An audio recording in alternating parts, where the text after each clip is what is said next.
साबिक वजीर आजम मियां नवाज शरीफ की बेटी अदालत में पेशी के लिए जब आज पहुंची तो कारकुनों का जम्मे गफीर भी उनके इस्तकबाल के लिए पहुंच गया। मरियम नवाज मरी से इस्लामाबाद हाई कोर्ट के लिए रवाना हुई, जहां बाराकाहू पहुंचने पर कारकुनों की बड़ी तादाद ने इनका इस्तकबाल किया और इनकी गाड़ी पर फूल निछावर किए।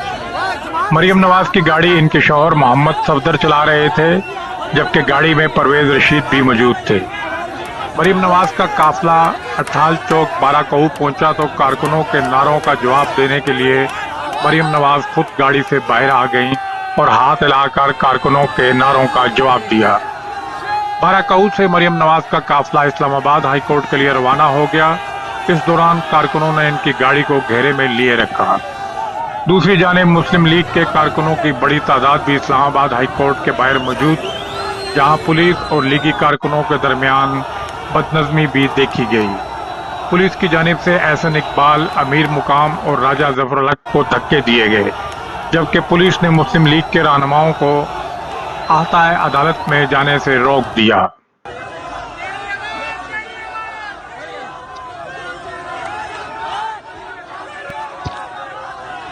इस्लामाबाद हाई कोर्ट में पेशी के दौरान मरियम नवाज को आइंदा समाअत पर पेश होने से रोक दिया गया। इस्लामाबाद हाई कोर्ट ने ईवान फील्ड में रेफरेंस में मरियम नवाज और मोहम्मद सफदर की अपीलें नवाज शरीफ की अपील से अलग कर दी। दौरान समाअत जस्टिस आमिर फारूक ने अपने रिमार्क्स में कहा, सिक्योरिटी इश्यूज होते हैं जिनकी वजह से मसाइल बनते हैं, इसलिए आइंदा समाअत पर आप पेश ना हों। अदालत ने मरियम नवाज और मोहम्मद सफदर की ईवान फील्ड रेफरेंस में अपीलों पर समाअत के लिए 23 सितंबर की तारीख मुकर्रर कर दी।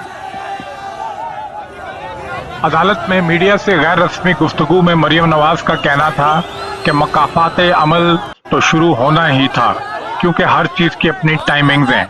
इन्होंने कहा, मैंने सोचा था कि हुकूमत इतना नीचे आने में 5 साल लेगी, लेकिन हुकूमत ने जो नुकसान 5 साल में करना था वो 2 साल में ही कर बैठी। मरियम नवाज का ये भी कहना था, हम नवाज शरीफ की हिदायत पर अमल करेंगे।